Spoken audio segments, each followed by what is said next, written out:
السلام علیکم ورحمۃ اللہ وبرکاتہ۔ اعوذ باللہ من الشیطان الرجیم، بسم اللہ الرحمن الرحیم۔ الحمد للہ رب العالمین، وصلی اللہ تعالی علی خیر خلقہ سیدنا محمد وعلی آلہ واصحابہ وبارک وسلم۔ محترم سامعین حضرات، موجودہ جدید مسائل کا حل نمبر 15 میں آپ سب کا استقبال ہے۔ آج جو سوال ہم سے پوچھا گیا ہے وہ یہ ہے کہ عرس منانے کا کیا حکم ہے، اور جو عرس منانے والے ہیں وہ ہمارے گھر چندہ مانگنے آتے ہیں تو کیا ہم ان کو چندہ دے سکتے ہیں یا نہیں؟ اس سلسلے میں بہت ہی بہترین انداز میں تفصیلی جواب سماعت کیجیے۔ سب سے پہلے یہ بتانا چاہتا ہوں کہ دیکھیے، عرس کا منانا اور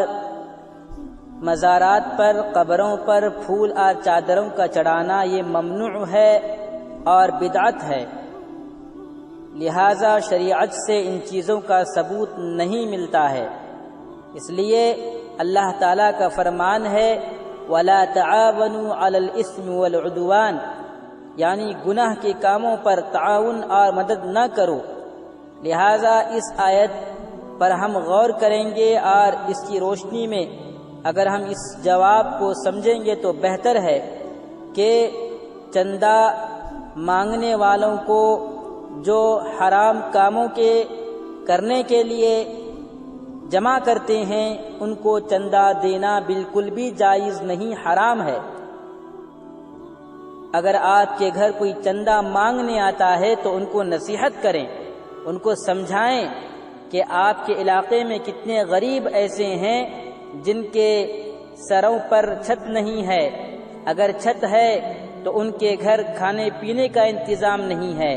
کھانے پینے کا بھی انتظام تھوڑا بہت ہے تو پہننے کے لیے کپڑا نہیں ہے، اگر پہننے کے لیے کپڑا ہے تو ان کے پاس اسکول کی فیس نہیں ہے، وغیرہ وغیرہ۔ آپ ان حضرات کے پاس جائیے اور ان کی مدد کیجیے۔ اگر اس سلسلے میں اگر ہم سے تعاون چاہتے ہیں، اگر آپ ان کے لیے چندہ جمع کر رہے ہیں تو انشاءاللہ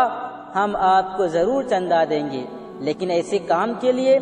جو شریعت میں جائز ہی نہیں ہے، جس کا ثبوت نہیں ملتا ہے، یہ تو بس ایک کھیل اور کھلواڑ کا کام ہے۔ یہ اللہ کے نبی نے نہیں کیا، اللہ کے نبی کے صحابہ نے نہیں کیا،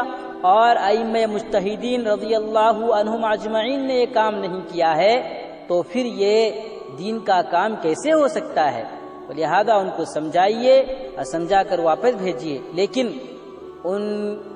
کو کچھ بھی دے دینا یہ سوچ کر کے یہ لوگ کیا کہیں گے، ہمیں برا کہیں گے، ہمارے بارے میں ایسا ویسا سوچیں گے، یہ سب اگر سوچ کر ہم ان کو پیسہ دیں گے، چندہ دیں گے تو گویا کہ ہم بھی اس گناہ میں شامل ہو جائیں گے اور اللہ کے فرمان کے مخالفت کرنے والے بن جائیں گے، جس میں اللہ نے فرمایا کہ گناہ کے کاموں میں مدد مت کرو۔ لہذا میں یہ آپ حضرات سے درخواست کرتا ہوں کہ جو حضرات بھی آپ کے پاس چندہ مانگنے آتے ہیں ایسے کاموں کے لیے جو شریعت میں جائز نہیں، حرام ہے، تو بالکل بھی ان کو چندہ مت دیجیے۔ آپ اس کے مقابلے میں آپ کے محلے میں دیکھیے کوئی غریب ہے، کوئی یتیم ہے، کوئی بھوکا ہے، کوئی پیاسا ہے، کوئی کپڑا کسی کے پاس نہیں ہے، تو اس کی ضرورت کو پورا کیجیے۔ اس میں اللہ تبارک و تعالی آپ سے بہت زیادہ راضی ہو جائیں گے۔ اور دوسری بات یہ ہے کہ آج کل جو عرس منایا جاتا ہے یہ سراسر جو ہے اللہ کے نبی صلی اللہ علیہ وسلم کی تعلیمات کے خلاف ہے، اور اس میں بہت سارے مفاسد ہیں، یہ قبیح اور گندی رسم ہے، یہ بدعت ہے۔ یاد رکھیے کہ کل بدعت ضلالہ وکل ضلالۃ فی النار، کہ آدمی جو بھی ایسا کام کرتا ہے جو اللہ کے نبی صلی اللہ علیہ وسلم سے ثابت نہیں ہے،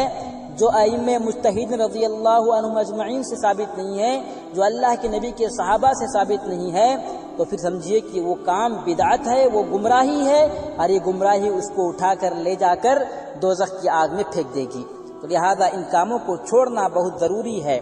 یہ سب لوگوں نے اپنی طرف سے پیسہ کمانے کے لیے ایجاد کیا ہے، لوگوں کو بیوقوف بنا کر ان کے پیسے لوٹتے ہیں۔ اب آج کل قوالی کا بھی دور ہے، لوگ قوالی بولنے والوں کو لے کر آتے ہیں، وہ جانتے نہیں، وہ زبان سے تو الفاظ ایسے ایسے بیان کرتے ہیں، سمجھنے والا سمجھتا ہے یا پھر جو ہے